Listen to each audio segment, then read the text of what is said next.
जिनके बाल काटे गए हैं, जिनकी चुटिया काटी गई है, वे अपने भगवान की कथा नहीं कह सकते क्या? अखिलेश यादव ने बीजेपी पर बोला हमला। भगवान कृष्ण का प्रचार ज्यादा होने से बीजेपी को तकलीफ। फर्रुखाबाद से खबर। समाजवादी पार्टी के संस्थापक सदस्य रहे स्वर्गीय छोटे सिंह यादव के त्रयोदशी संस्कार कार्यक्रम में शामिल होने पहुंचे पूर्व मुख्यमंत्री के नाम मीडिया से बात करते हुए एक उपनिषद है, धार्मिक किताबें हैं, जिनके बाल काटे गए, जिनकी चुटिया काटी गई, वे अपने भगवान की भगवत गीता भी नहीं गा सकते, कहा और कथा भी नहीं कर सकते, अपने भगवान की भी नहीं सुनते।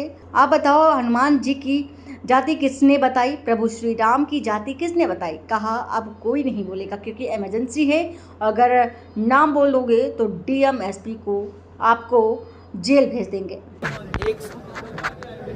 आप लोग जाइए उस परिवार में और पूछिए जाकर के। इसीलिए मैं कह रहा हूँ, भारतीय जनता पार्टी जातियों में लड़ाने के लिए और जातियों के बीच संघर्ष शुरू हो जाए, उसके लिए अभी तो और प्रयास करेगी। पता लगा कि अभी तो यादव भाइयों को भड़काने के लिए भेजेगी वो, और बीजेपी भेजेगी, याद रखना आप। फिर दूसरे समाज को भड़काने के लिए भेजेगी वो, क्योंकि उन्हें बेरोजगारी, महंगाई और भ्रष्टाचार में बहस ही नहीं करनी। और ये अधिकार अगर है सुनने का, अगर गीता का, भागवत का सुनने का अगर अधिकार है, तो कहने का अधिकार क्यों नहीं होगा? और फिर अगर भारतीय जनता पार्टी को ये लगता है तो कानून लाए, जैसे कश्मीर में कानून ले आए या और कानून ले आए हैं, तो कानून ले आए और कहें कि एकाधिकार हो जाएगा, इसके अलावा कोई भागवत नहीं कर सकता कथा, कोई भागवत कथा सुन नहीं सकता। ले आए सरकार, भारतीय जनता पार्टी के लोग कानून क्यों नहीं लाते हैं? आखिरकार ये पूछी सोची समझी साजिश और षड्यंत्र के तहत हुआ है। क्या आप किसी के आज के समय बाल काट दोगे? आप उसकी चुटिया काट दोगे? सोचो, चुटिया से कितना सम्मान होता है और चुटिया से कितना इमोशनल लगाव होता है। हमारे साथी लोग चुटिया रखते होंगे, तो अगर उससे पूछो तो कहते हैं 4 साल की हो गई, 8 साल की हो गई, 10 साल की हो गई।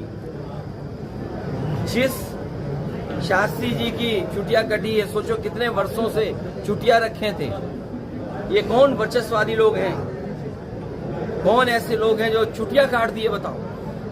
और पेशाब की बात मैं नहीं बोल रहा हूं आपको, हमें खुद बुरा लगता है कि आज के समय पर जब भारतीय जनता पार्टी सपना दिखा रही है विकसित भारत का, सपना दिखा रही है हम विश्व गुरु बन जाएंगे, सपना दिखाते हैं कि ट्रम्प भी उनका कहना मानते हैं, तब बताओ हमारे समाज में ये घटनाएं हो रही हो।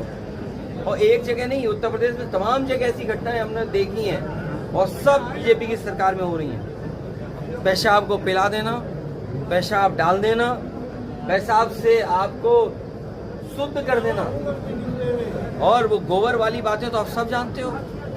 ये खुद ही कहते हैं कि पीजिए इससे बीमारी ठीक हो जाएगी। ये बीजेपी के लोग कौन सी नई साइंस चला रहे हैं, ये बताइए आप। अभी कुछ कह दोगे तो कहेंगे सनातन विरोधी हैं हम। गोबर लेप लेना, सनातनी हैं आप। गोबर फेंकना, सनातनी है।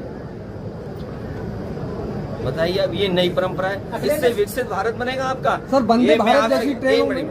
मैं आपसे कहना चाहता हूं कि स्वामी विवेकानंद जी ने कहा था, जब शिकागो में गए और जब उन्होंने अपने भारत का हिंदुत्व के बारे में और भारत की संस्कृति के बारे में कहा, उन्होंने कहा कि हम उस धरती से आते हैं जिस धरती ने और जिस धरती के धर्म ने हमें ये सिखाया है कि हम टॉलरेंट हैं, हमारे अंदर धैर्य है, हम यूनिवर्सल एक्सेप्टेंस है हमारे अंदर, हम किसी को भी स्वीकार कर लेते हैं। अगर विवेकानंद जी ने ये समझाया तो भारतीय जनता पार्टी को क्यों नहीं समझ में आ रहा है? अगर जी कल से एक वीडियो वायरल हो रहा है, वंदे भारत में पानी चू रहा है, वंदे भारत में सुरक्षित नहीं है। यहाँ सरकार में पानी चू रहा है, तुम एक ट्रेन की बातें कर रहे हो। झांसी के बीजेपी नेता ने मारपीट की यात्री के साथ, बीजेपी नेता। पूरी सरकार में पानी चू रहा है भ्रष्टाचार का। बांदा के आप बताओ, पानी की टंकी आपके जिले में भी तो पानी की टंकी बन रही होगी, बताओ पानी की टंकी कैसी बन रही है?